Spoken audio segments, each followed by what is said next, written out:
The title is A Hard Calling, Staying Healthy in Ministry, a hard calling, staying healthy in ministry. Of course, we can touch on a lot of different things like overcoming depression in ministry. And the reason it's a hard calling is, this is again directed mainly towards pastors and Christian leaders. Of course, a lot of you can benefit from it as well, is because it's one in which we are called to lead God's people. And if you don't know yet, but you will find out soon enough that we do not do this perfectly. We are fallen people just like the people we lead. And if we're not careful, we can beat ourselves up. We can really, get isolated and get down. And so it's good to just remind ourselves that we are called of God. We are not perfect, but we want to get back up and keep fighting. But the reason it's also hard is our kids as well. We live in a fish bubble. I should say a fish. We live in a bubble, but like in a fish tank, right? Everybody can look in and see you. Anytime your kids mess up, people are extra hard, extra judgmental. They can really, say some mean and nasty things. And people you thought were friends can stab you in the back.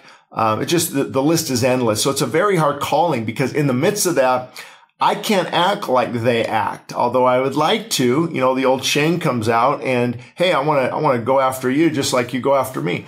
And we can't. We've got to hold our peace, hold our tongue. And so it's very challenging. But there are ways to stay healthy in the ministry. I want to share those with you. I think now, I've been in ministry about, 22 years or so. 23 years, planted the church 14 years ago, but was traveling speaking before then. I've led a large group of people in the past in corporate America. But a couple things that even for pastors, this applies to all areas, of course. Number one, what you need to be careful of is overextending yourself. We need to rest. The Sabbath day is a great principle. There should be a day where your phone is off, you're disconnected, you don't need to go on social media. People know you're off. You have somebody, that can help you. And then you take those times off, a week here and there. Maybe request a sabbatical after 5 years. That was a blessing to me when I did that in 2021.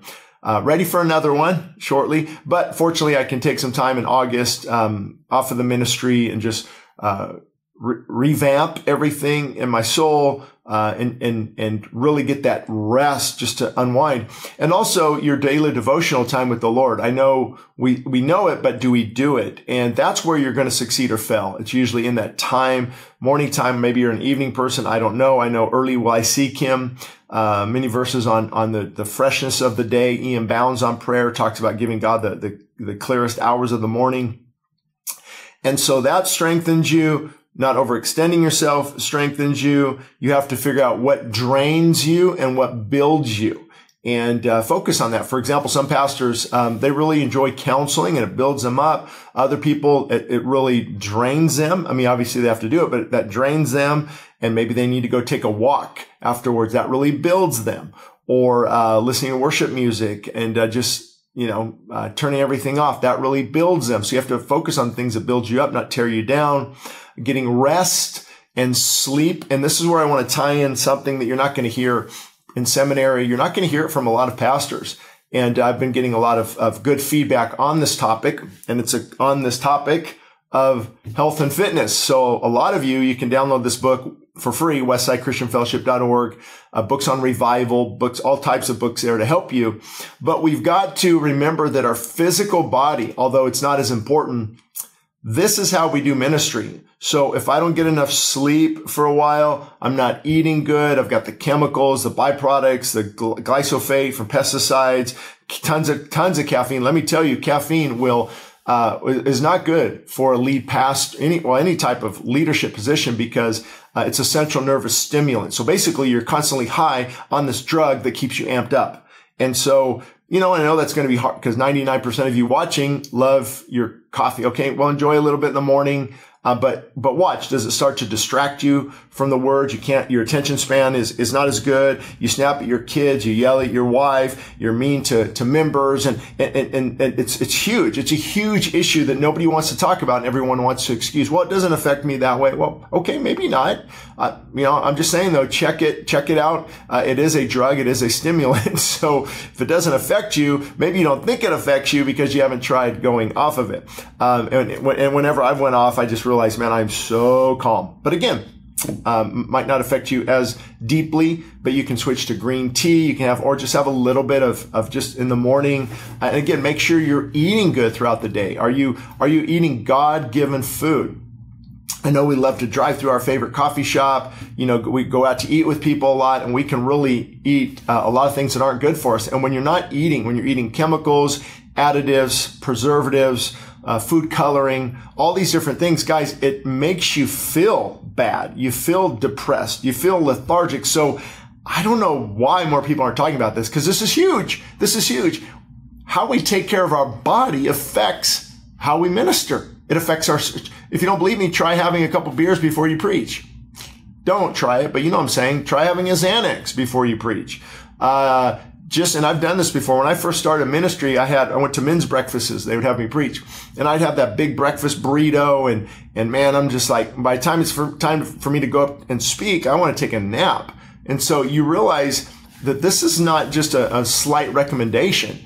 This is a call to really get your body in check. Even if you're not a pastor, what about if you're a father or a mother? You're leading your family, you're helping your family.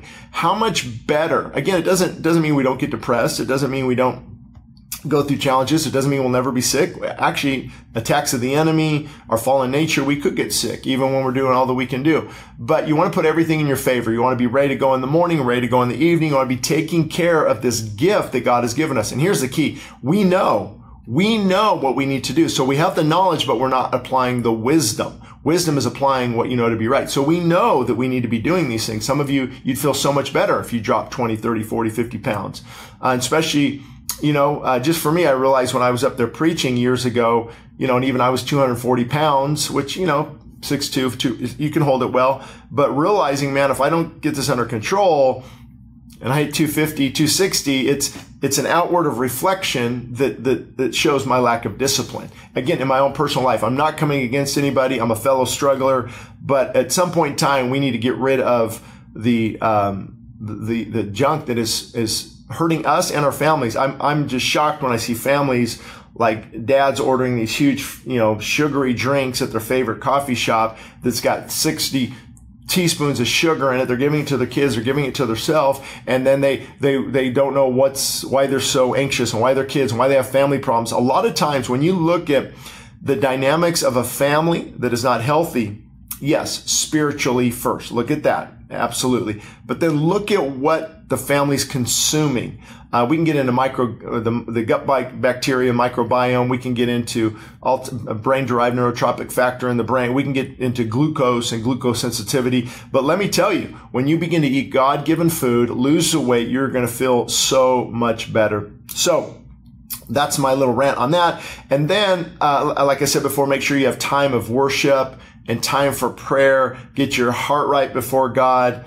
And then from that, you start to, you'll be able to deal with things a lot better. For example, many pastors get frustrated when they focus on numbers. And it's how we were raised, I think. It's our American mentality. I came from corporate America. So trust me, numbers were everything. Same store growth. I think back then 5-6% was good. How many people are coming in? How many people are signing up? How many numbers? That's how you rated success. That's how you were judged. Character, numbers, yes.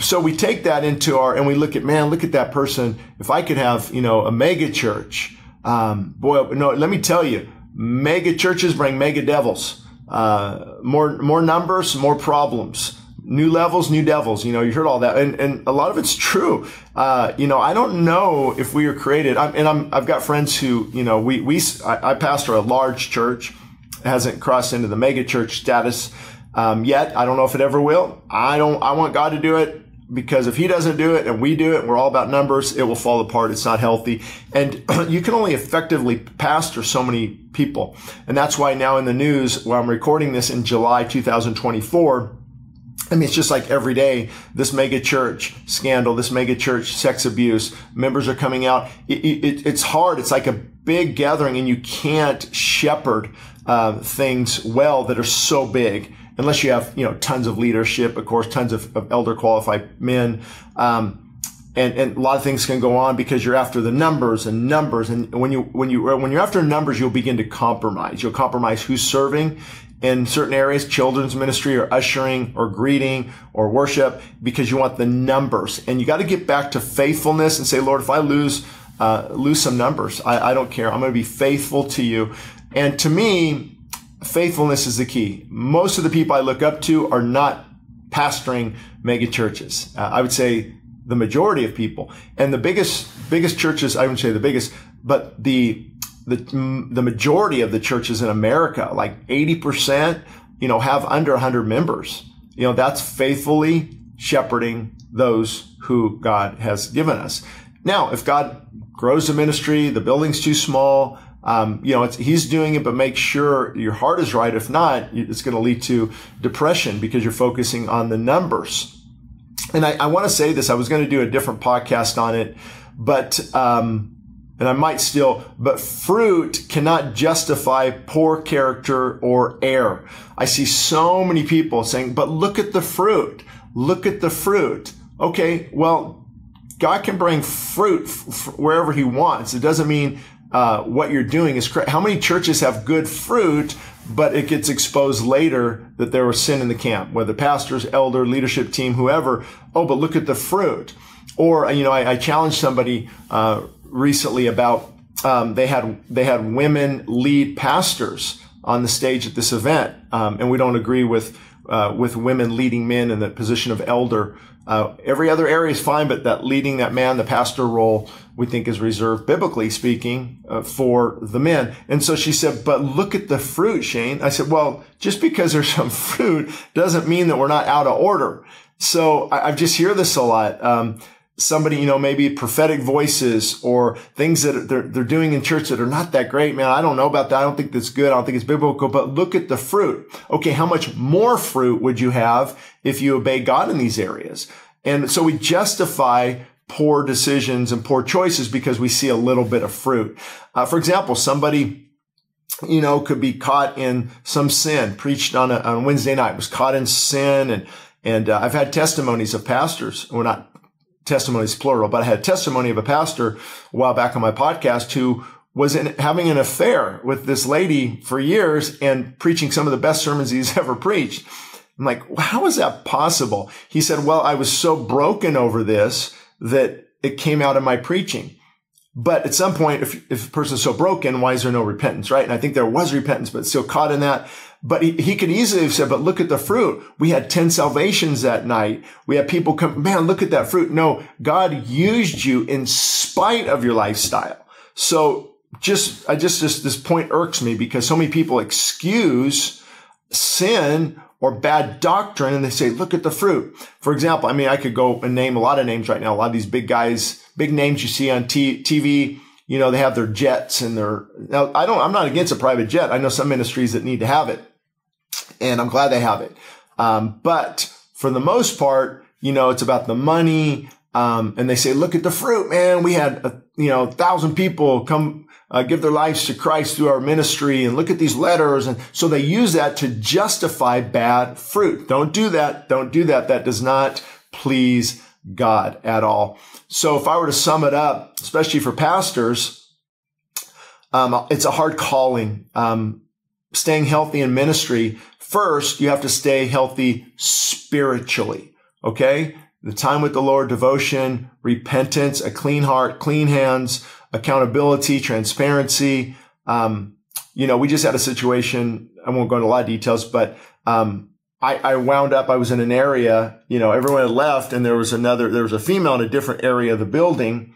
And it just happened because the event was over. I was getting some work done. I texted my wife and a couple other key guys, deacons, elders, and said, hey, here's the situation right now. I'm going to be here about another 30 minutes. Just want to give you guys a heads up. My wife was on other. They're like, okay, thank you. And so just that transparency, don't give me the devil a foothold. It doesn't mean that we are perfect. It means we are sinful and fallen, and we know we need the Lord's help and accountability and transparency, because that, when you're accountable and transparent, sin grows in darkness. So there's nowhere to grow when you're open and transparent, and no, you don't want to destroy your ministry over a foolish choice.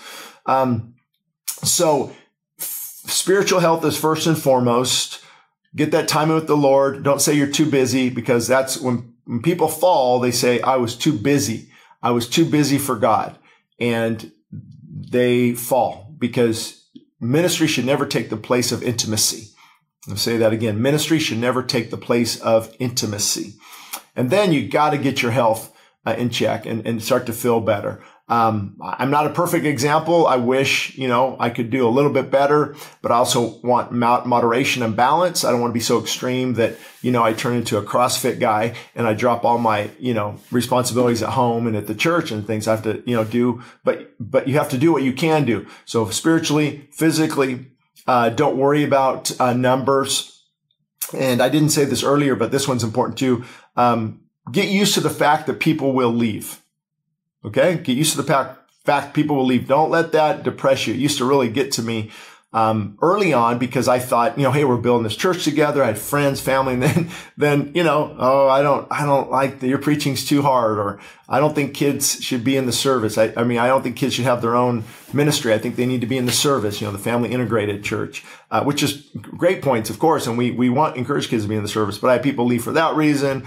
Others because they didn't become an elder quick enough. Maybe because I was kind of rough sometimes in my dialogue. And so, God, you're just learning. Other times people just, that, hey, God's moving us on. And you take all that personally, and that can really weigh you down. We've got stories of being stabbed in the back by friends, people I had lunch with, went on vacation with. And it's hard, very hard. Now, we have to take responsibility. Of course, we're not 100% innocent, but I would say the vast majority of people leaving and being disgruntled and offended were simply because of me just leading. There's nothing I could do about it. Even your lifestyle will convict people. So you can't let that get to you. I remember during, what are we at now? 2024, during COVID, it was a nightmare for many of us. Post-traumatic stress disorder, a form of that definitely entered in. You couldn't please everyone. It was and it was here in California, Southern California, Los Angeles County. It was like literally every week somebody was moving, good friends, elders, deacons. It's like, man, I was getting, so you got COVID, you've got everyone moving, it's like, man, we're going to shrink down to nothing. We're going to, financially, right? You start thinking of those things. My main concern was just these were friends. But then you're trying to run the church and you have, people leaving. I don't know if they're givers or not. That's not my job. And that shouldn't play a role whatsoever. If it is, make sure it doesn't in your heart, because that will definitely, sidetrack you. So people leaving, we estimate now probably about 300 people left in a few years. But God actually brought more people because we were one of the churches here in Southern California that did not close down. We went to a stadium. We stayed in our building, and we actually grew from it. We're about where we were before COVID. And then financially we grew, relationally we grew. So it was like, wow, God used this thing as a huge blessing, actually. But it was really getting to me when I would get, hey, Shane, we're moving to Idaho. We're moving to Tennessee. We're moving to Florida. We're moving to Texas. We're moving to Arizona. We're moving to Nevada. We're moving to South Carolina. We're moving to Wyoming. Let me see if I forgot anything here, right? And so it's like, man, because you think they're going to battle with you. So that was the main thing for me. These are solid believers. We're going into battle here in Southern California, but I understand, who knows if I had a different job and I could go work, somewhere else in a great environment. I probably would do that. I probably would do that. So I don't blame people. So, people leaving, you can feel overwhelmed. Don't overextend yourself. Say no, say no, say no, and be careful, don't give out your cell phone too much. Email, have somebody, helping regulate those things. Again, depends on the size of the church, depends on a lot of different things. Getting rest, a good diet, watch out for caffeine, try to minimize that if you can, because it definitely disrupts REM, the rapid eye movement, the deep sleep where our body actually heals and recovers and we wake up refreshed. You don't want to mess with that. Caffeine has a half-life. So you have it, 6 hours before you go to sleep. Half of it's, still in your body. A good portion before you go to sleep, and hey, I fall asleep just fine. Yeah, but you don't get deep sleep and your adrenals are exhausted. And so just take all these things into consideration. Mind, body, and soul. It is so important, especially for pastors. So thank you for following this podcast, this episode of Idleman Unplugged. You can obviously subscribe wherever you're at here, YouTube, Rumble. I think we're on 18 other platforms as far as the audio version of the podcast. Share it, get the word out there, because my goal is definitely to help pastors when I can.